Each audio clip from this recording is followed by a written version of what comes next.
Camille, I'd like to greet each and every one of you. I'm grateful for this day and all of the beautiful things that the good Creator has given to us to enjoy at this time.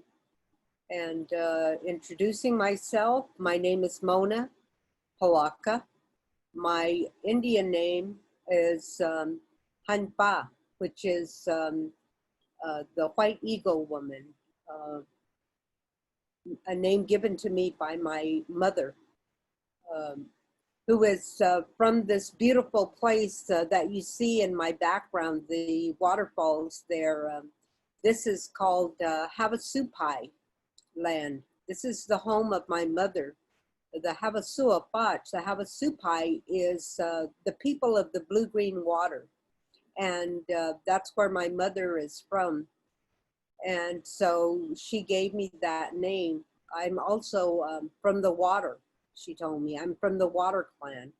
And that, so that makes me have this very, very strong affinity with this place that's deep down in Mother Earth where these waters flow. And so with that, I'm also, being from the water clan, I'm also related to all things that live in the water. And so besides being, when I began life, like we all did, inside our mother's womb, living inside water. And so this water is we say our mother water is very sacred. So that's where I come from. And so I chose this as my background because it's one of our first foundations of life. I'm also on my father's side, I'm Hopi and Tewa. The Hopi people live up in northern Arizona, up in the on the mesas. They're Pueblo people, and also the Tewa Pueblo people. Those are my paternal family side.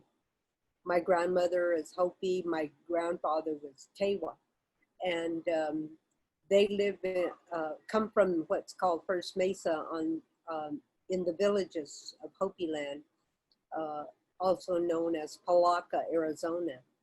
And so that's where I'm from. On my paternal grandmother's side, I come from the Sun Clan. And on my paternal grandfather's side, I come from the Tobacco Clan. And Polacca means butterfly. So that's who I am. I want to greet you all and give thanks to the Temple of Understanding for giving me this opportunity to share some thoughts and teachings with you. My upbringing, the way I was raised, being with my immediate family, my parents, and my paternal grandmother was always present. And so during those times, we were always instructed on what, how to be, what kind of person to be. And we were always told, that we needed to be kind, be nice, be, take care of your brothers and your sisters, and take care of, your home, the things that are around you, and to be also to be respectful of our elders, and we had to listen to them, and also to love and care for them, our family. And we were told that our aunties and our uncles, they're like our mothers and our fathers, and they can treat us that way. They had the right to discipline us, be a disciplinarian to us, and also to they too had the responsibility to watch over us and keep us safe, and teach us, teach us how to do things in life, how to live. And we were told that uh, cousins, our cousins were our brothers and our sisters. And that's the way we would relate to them. That's your brother, they would tell us. That's your sister. In our ways, they would say. In our way, that's your cousins are your brothers and your sisters, and you can call them that. And so that's what, that's the way I was raised. We were even told, how we were to be with, animal life. If we saw, if a snake track crossed our path, we weren't to step over it. We had to stop there and find another route, but we were not supposed to step over a snake track. Also, it was for safety because, if there's a snake track, there's a snake somewhere around that area. And this is an area that's undeveloped. It's like, desert plant life around, little shrubs, bushes, and different kinds of, what's called the mesquite tree. And so we had to be careful. And so that was what we were told. When you see a snake track, you don't cross it, we turn around, go a different way. And then we were also told that even little ants, the little ants that crawl around on the ground, live in the earth, we were told that they're our relatives and we're not supposed to disturb them. Don't bother them. Don't disturb them. Leave them alone. They told us when we were little children, they told us this, and then they told us that if we did that, we couldn't disturb them or stomp on their anthill or mess their anthill up. They told us that if we did things like that, then when it was time for us to get gifts, maybe our birthday, maybe Christmas, something like that, then we weren't going to get any presents. That's what we were told. But actually, the reason why we're not supposed to bother those ants is because the ant people were the ones who helped us to survive in this world when we first came. When we first entered into this world, we didn't know how to live here. But the ant people, they had pity on us, and they shared their food with us. And so when they shared their food with us, that meant they were eating less food. So they had a belt.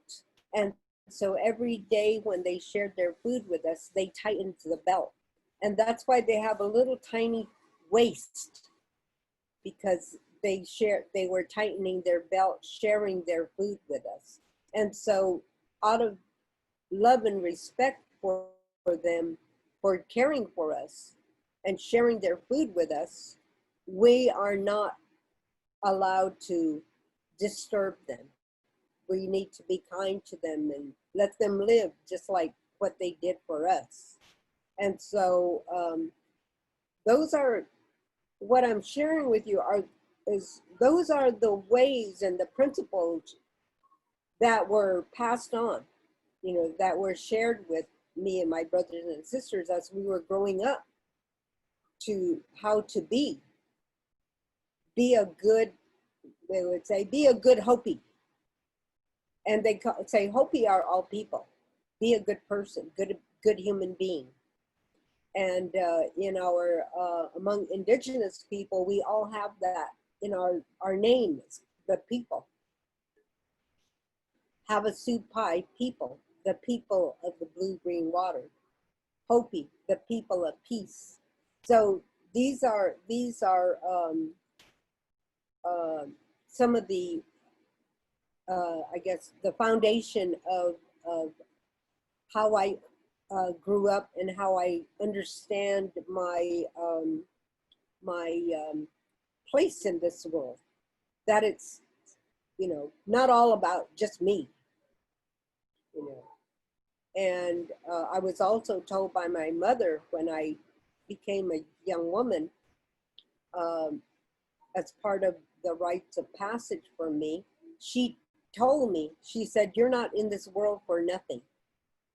You have a purpose. You have a responsibility, not just you, not just for you, but you have a responsibility for your family, your parents, your brothers and your sisters, your extended family on both sides, and then your community, your tribal community, your tribes, and then the all other tribal peoples. And then from there, also all of the world, all the way up to the universe. There is a purpose, and that I have a special place in this world that I feel, and part of that fulfillment of my life is upholding those teachings. And we call them the original instructions about how to live in this world, how to be, what kind of a human being to be. So those are how I've been able to apply it in my everyday life.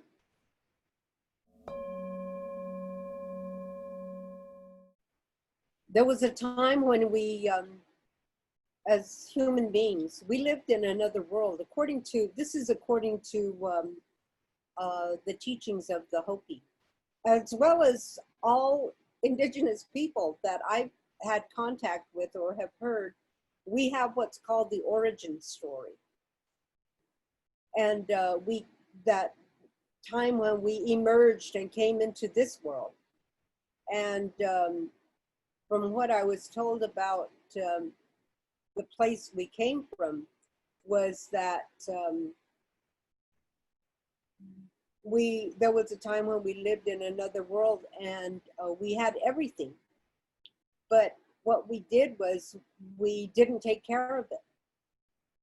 We destroyed it.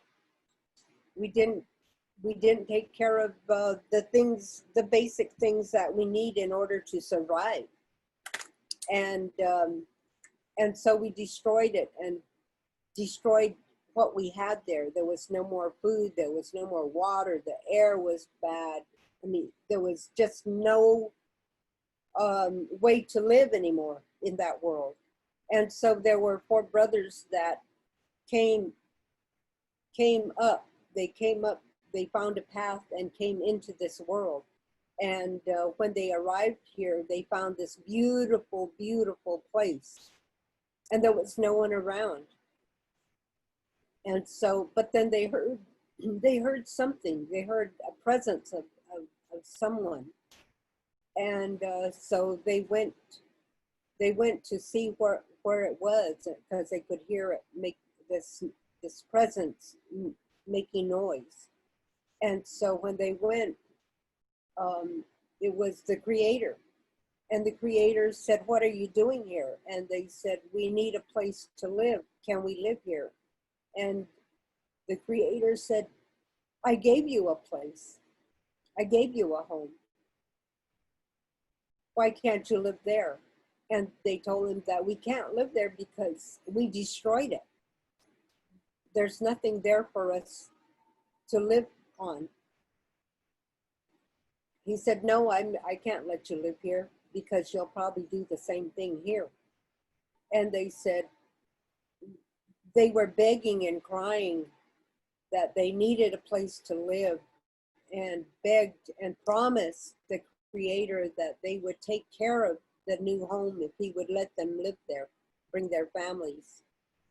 And so Creator let them beg for a while, but then had pity on them and told them, "You can go ahead and live here, but you must take care of it." They call it the sacred covenant. And they made that covenant with the Creator that they would take care of this new home, this place here on Mother Earth, and the Creator told them, you know, that they had these foundations of life here that they needed to live, and then gave them a gourd of water and a stick, a planting stick, and some seed of corn, and told them, you can go ahead and go out, find your place to live. And these were 4 brothers, a red, yellow, black, and white. And he told them, go ahead and go out and find a place. And then there's going to come a time you come back and you tell me what you've learned. But you must always remember these instructions on how to live here. And so they went in their different directions. And if you look at the earth and the places where you can see where the 4 brothers went. The white brother went to the east over to Europe. The black brother went west. The yellow brother went east to Asia. The white brother went further north to Europe. The red brother is here in North and South America. And so this is our homes. This is where we come from. What the Creator said was that you'll forget. There are going to be some of you who will forget about the sacred covenant. And you will do the same thing again. Begin to destroy the very sacred foundations of life. Destroy your home so that even your children can no longer live or are sick. The plants, the animals, all of those things who have their place here on this earth, you're going to disrupt their patterns of life. And you might even kill them all. You're going to do that. You're going to forget your sacred covenant. But then there's going to be some who will continue to follow these original instructions, to live by them, to uphold them as being sacred, as life. And so there's going to come a time when the one who is destroying what their home is and what they have, when they begin to destroy the earth, destroy life here, as they did before, some of them, they're going to come to you, the ones who remember, the ones who uphold those original instructions. They're going to come to you, and you must remind them.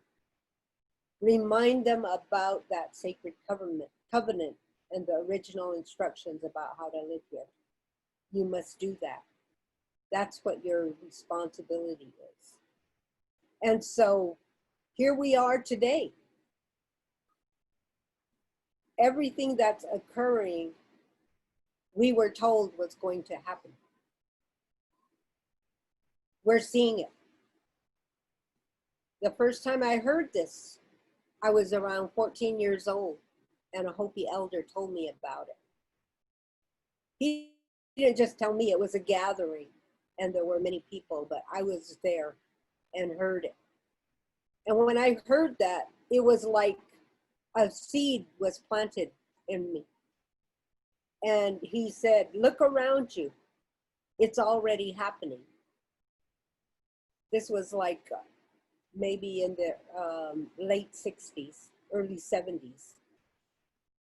Look around you, it's already happening.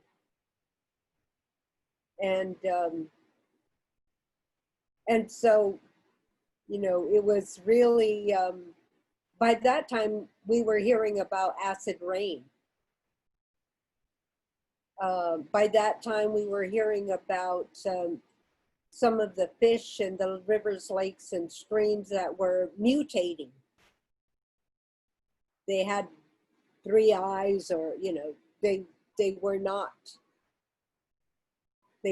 healthy. Babies too, many children, innocent ones, that have been born as a result of the contamination of our waters, our air, our Mother Earth. Because of that disruption in the patterns of life and not upholding the original instructions and the covenant that was given for us to live here in this world. And so that's how, that's the story that I come from. There's many, many, many indigenous people all around the world have their origin story to share. And so, and this is happening now. There are opportunities like now that are being created for indigenous people to have voice in these matters. And so, so the things that we were told are coming to pass. We don't question them.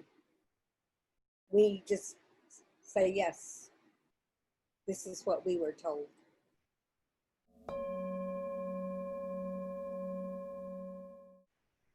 I'm a member of the International Council of 13 Indigenous Grandmothers, which came together in 2004. The grandmothers are indigenous women from different parts of the world. And it was a gathering that was called together by the Center for Sacred Studies, an organization that supports and encourages teachings of earth-based medicines. And so the grandmothers that came together were grandmothers that came from different parts of the world who were teachers or carriers of and caretakers of earth-based medicines of their people. And they also were, could be women who are advocates or activists, spiritual activists for indigenous people. And so this is how we came together in 2004. And at that time, we had not ever met each other before. And at that time, in our dialogue that we had, we all realized that we had so much in common about our concerns about our people, about our land, our water, our air, our sacred fires, our sacred spiritual practices and beliefs. And so we realized that this is something that was so important to us in order for us to continue to exist. And in order to have these ways that were so important to pass on to the next generations, the future generations, including the generations that we will not see.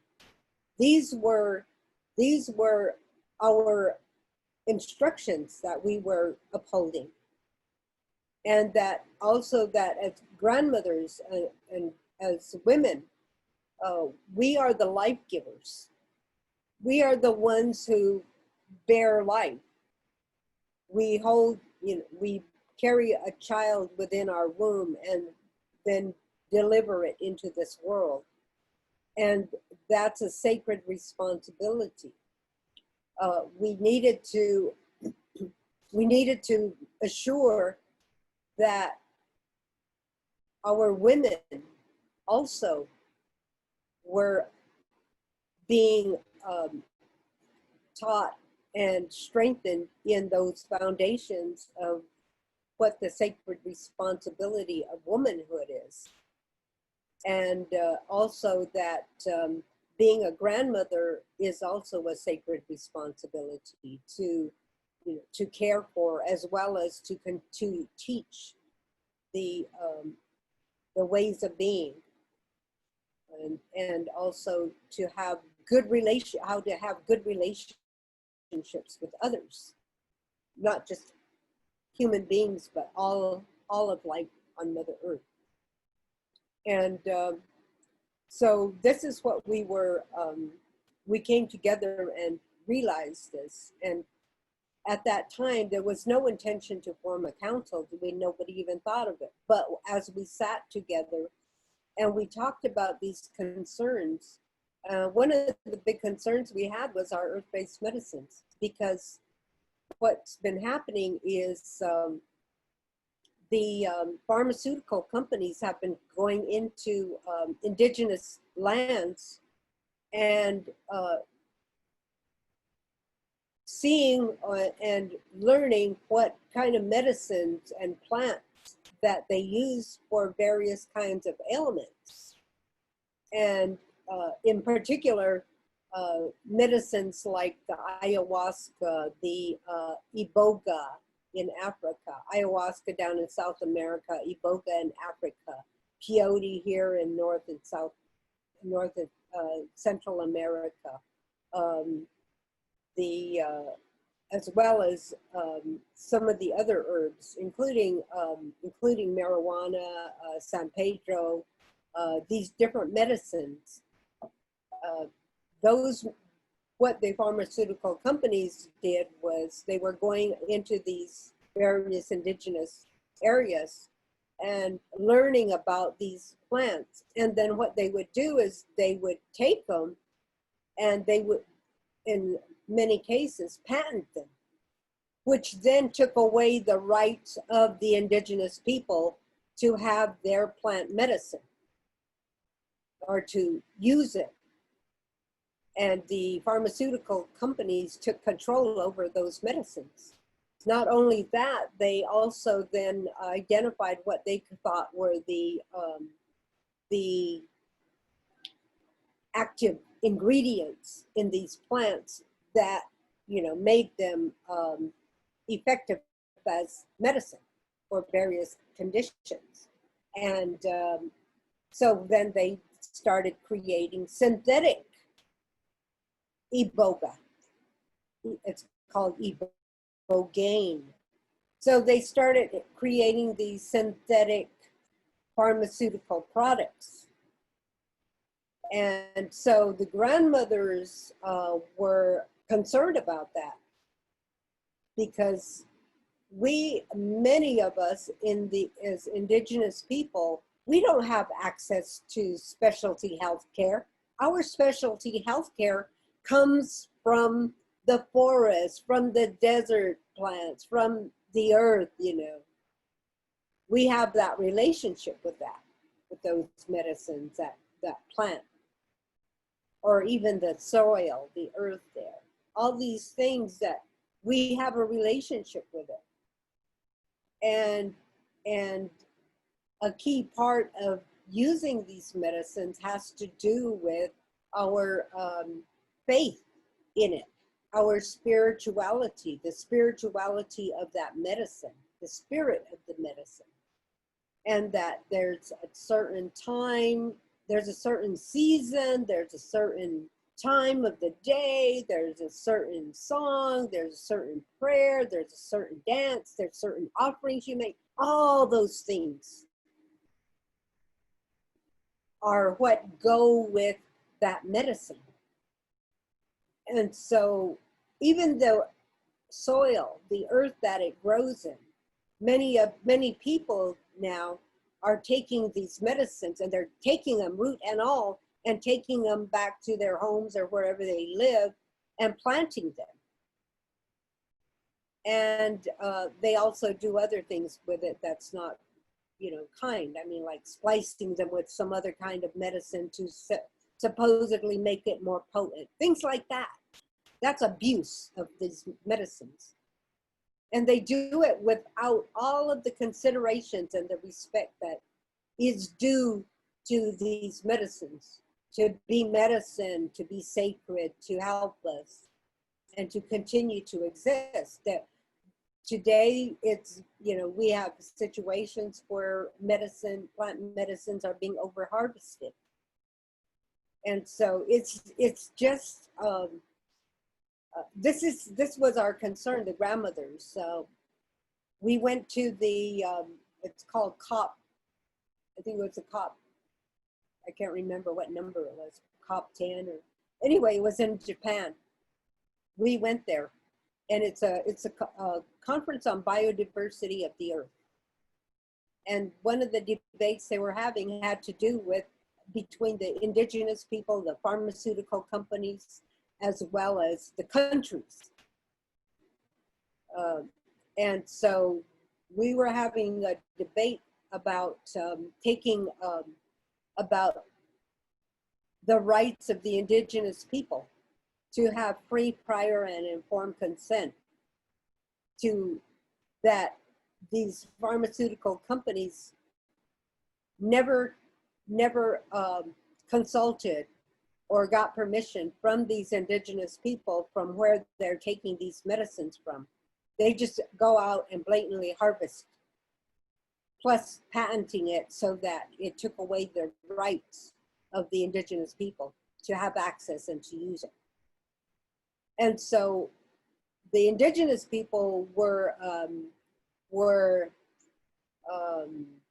opposed to it, and they were wanting their rights.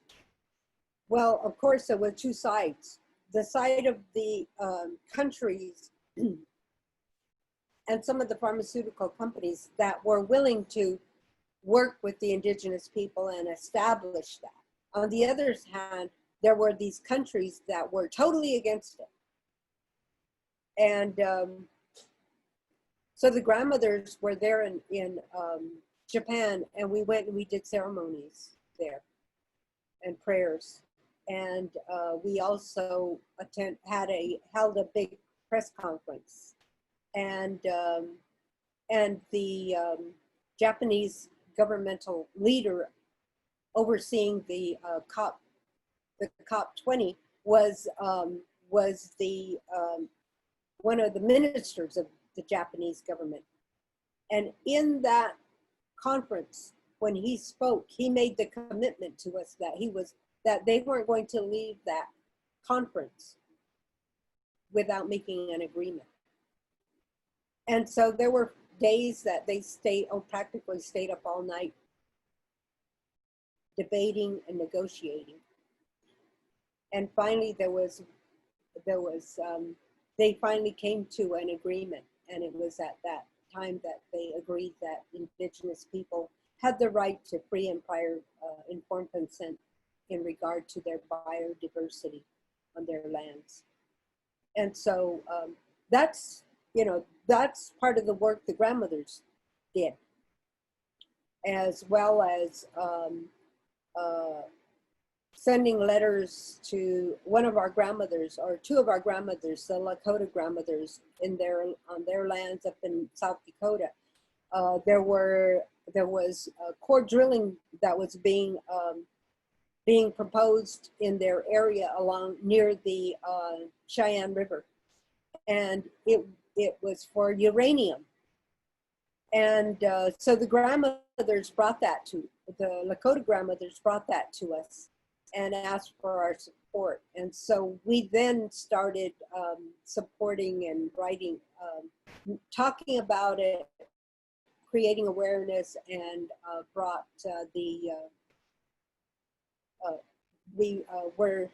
we sent an affidavit to the Nuclear Regulatory Commission, and several of us made statements through an affidavit to the commission asking that the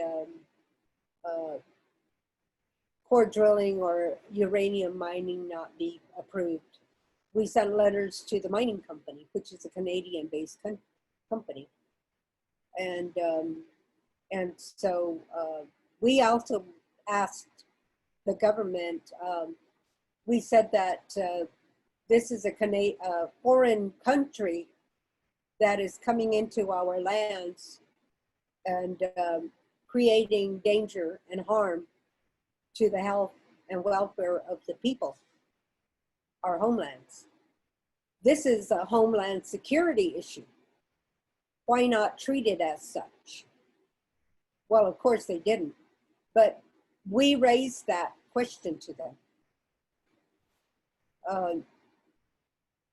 And so, unfortunately, the Regulatory Commission granted the permit. And so those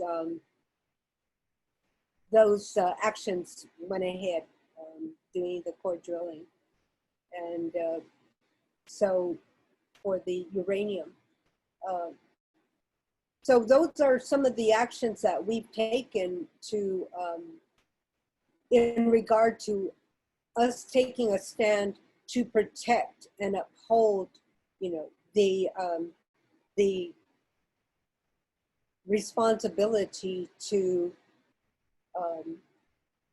make sure that our medicines continue to be here for us, as well as for our future generations. So that's the work, some of the work the grandmothers have done, but we also have done much work in regard to traveling throughout the world and promoting the concept that we are all related, to promote this concept that part of our well-being in the world has to do with us being, recognizing one another as being related, and all, and as well as relationship to all of the creations. We call them the divine creations. And like the water, the air, the fire, the earth, all these things, the foundations of life, and to teach, to share that teaching with others, like going to Europe, going to Africa. We went to Asia. We went to India. So we've gone into South America, Brazil, Central America, Mexico, here in the United States. We've traveled to all the different homelands of each of the grandmothers. And so we've been sharing these teachings about that we are all related. And so we've been, we've told our stories. We've traveled to all 13 grandmothers' home place, and then others who invited us, like to Europe. We established a European Grandmothers Council there. We supported a group that wanted to do that, so we went and supported them, initiated it. Again, also to the Pacific Rim grandmothers. There's other grandmother groups that have been established, and they asked, you know, some have asked to join our Grandmothers Council, but the grandmothers were established as 13 indigenous grandmothers, and we believe that our coming together was a divine intervention, and that there was a spirit that created this energy and this relationship that we made as the 13 indigenous grandmothers. And so the grandmothers said that they would not, that we would stay at 13 and that we would not have succession. So we won't be replacing the grandmothers as they leave. And so far we've had 3 of our grandmothers, I think 3, maybe 4, our grandmothers that have passed away, gone back into the spirit world. And we honor their place in the council. We hold space for them. And so our grandmothers that have gone on are our grandmother, Unchi Beatrice, long visitor holy dance. Julieta Casimiro Estrada, Sering Dolma, and grandmother Agnes Baker Pilgrim. So we have 4 of our grandmothers that have left us. And so we're continuing on, and outside of the grandmother's circle, we have what we call ambassadors to the Grandmothers Council. And so, so we have a grandmother from Mapia in Brazil. We have a grandmother who is from New Zealand. And we did have a grandmother from France, a French, actually she was a princess. And then we had Jyoti, who was from here in the States, from the Center for Sacred Studies. So, so we have these four ambassadors. But as time goes, we're aging. And so several of our grandmothers can no longer travel. But fortunately, we've been able to do things like this, do these virtual conferences or gatherings. And so in that way, we're able to still have presence with the other grandmother sisters. And so we continue to do that work. We have a new book out called Grandmother's Wisdom. And it's our own story, the story that we shared with, about our home life, about our lives and our teachings. And so that book just recently came out in September. So we're very proud of it. It's like a tabletop book with a lot of pictures in it. And our official photographer, Marisol Villanueva, and her business partner, Angelina Nasso, they were the ones who produced the book, did all the artwork and the photography. So that's the work that the grandmothers are doing. Thank you. That's amazing. Absolutely incredible. Very exciting, and God bless you all. Thank you.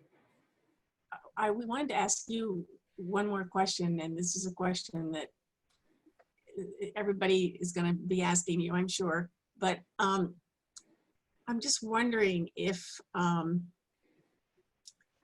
you might be able to just give us some concrete actions, like just 2 or 3 things that you think that everybody could do, just that anyone could do that you feel would help us with the climate crisis that we're in. Okay, 1, 2, 3. It's really, we're in a really sad state right now. It's so devastating, the things that we're seeing taking place in the world. We were told this was coming. We were told, like I said, part of our original instructions, we were told this was coming. We were told that there would come a time when we would see our forest lands being cut down. We would see where the earth would be torn apart, and that the things that are vital to her life would be extracted, like the water, like the air, I mean, like the um, oil and the uranium and all the minerals that she has in her body. She's just like us. So all those minerals, all those things that she has in her body are being ripped out. And we were told this was coming. Part of our instruction is that we begins with prayer, with ceremony. And as you can see, if you looked at indigenous people throughout the world, that they maintained their prayer, their ceremonies, their offerings. And that is gratitude, offerings of gratitude, giving thanks every morning, giving thanks. A little bit of water, sprinkle it on the earth. You know, if you have a bottle of water, you know, I see this a lot of times, people wasteful with their water, even the bottled water that they paid for. But if you're not going to finish drinking it, take it out, put it on a plant. Give it to the earth. Water a plant out there. Give thanks for it. That no doubt that plant is going to be going, thank you. I mean, I go out and the monsoon season is here. I go out and I see those clouds coming and I give thanks. Thank you. Bring this sacred water here. Bless Mother Earth. Bless the plant life, the animal life, the four-legged, the winged.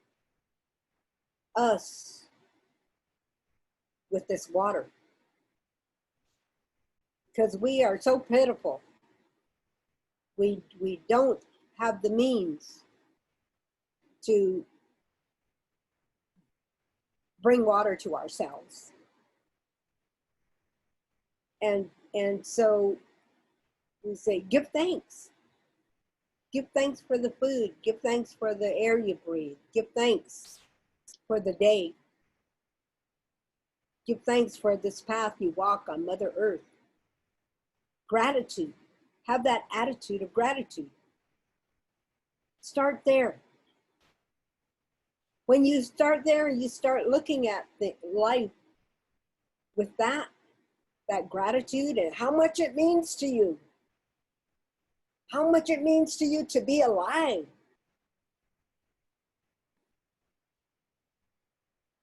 Then what's the question? You look around. You see something that's out of order. This is part of my teaching in my childhood. You see something that needs to be done, go do it. Don't wait to be asked. Someone needs help. Go give them some help. If you have the means, the ability. I mean, we're even told that when you're young and you're a child or you're young, you're a youth, dance. Get out there and dance. Dance for the ones who can't. Dance for the purpose of the dance, maybe the prayer ceremony. When you do that, you feel you have a sense of purpose. You have a sense of making some difference. Some difference in maintaining life here. So those are just real basic. That's a basic way. But then, of course, you know, I mean, like I said, the grandmothers, the way, you know, the way that we do things go beyond that. Go beyond that in being helpful to others, or else even standing up for the rights of others. The rights of the human right to water. Our rights to our sacred sites, to have access to them, for them not to be destroyed, for them to be protected. our burial grounds, our sacred springs where we get our water, the animal life that we have a relationship with. All those things. To stand up and say, stop it. And that's the other thing is indigenous people, the way they say is that, you know, you take what you need. You only take what you need. You leave some for others, or leave some for the future. And when there's times when things, certain things aren't plentiful, it's a bad season. And we usually know when we're going to have a bad the harvest isn't going to be good. But if we don't have a good season for our food, our plants, the fish, the certain animals that we hunt, if it's a shortage, we put a little moratorium on it. We don't go after them. We let them replenish. That's what we need to do here. Many people think that climate change is a farce, but we know it isn't. We've seen so many things happening with the melt of the ice sheet. It's sad. A elder of Greenland, he said, we have to melt the heart. We have to melt the ice in the heart of man, so that they can see, they can feel, have feeling about our life here. He said in Greenland, he called a gathering of people, scientists, medicine people, all these different people, brought him there. He brought him there because for the first time in their known history, a tree grew. And when they saw that tree grow, they said, it's a wonderful thing to see, but then this is a sign to us. There were hunters that went out, he said. They heard a sound, a loud sound. They didn't know what it was, never heard it before. So they went to see what it was, and they saw in the ice, there was water, a stream. The ice was melting. They went home, they told their people. The elders, they went out there to see it. By the time they went back out there, it was a river. And they said, we must prepare ourselves. Our home is going to change. It's going to change. The ice is melting. Our ways of survival are going to change. We must prepare ourselves. And that was his warning to the rest of the world. We must prepare ourselves. And so here today, you know, we see the animals that are dying because of no water, the plants that are dying or even going extinct because they don't have the water. The plants that feed them are no longer growing. These are impacts of climate change. Families, tribes, First Nations, the Alaska Natives, a whole village had to be relocated because of the sea level rise. It was eroding the land away from under them. So they had to relocate, move away from their ancestral lands, the places of their ancestors. They had to move. People, First Nations, Native people down in Louisiana, they've been flooded by the sea level rise. They had their homes, they lifted their houses up, but that still didn't help. They can't even drive out to their homes anymore. They had to relocate.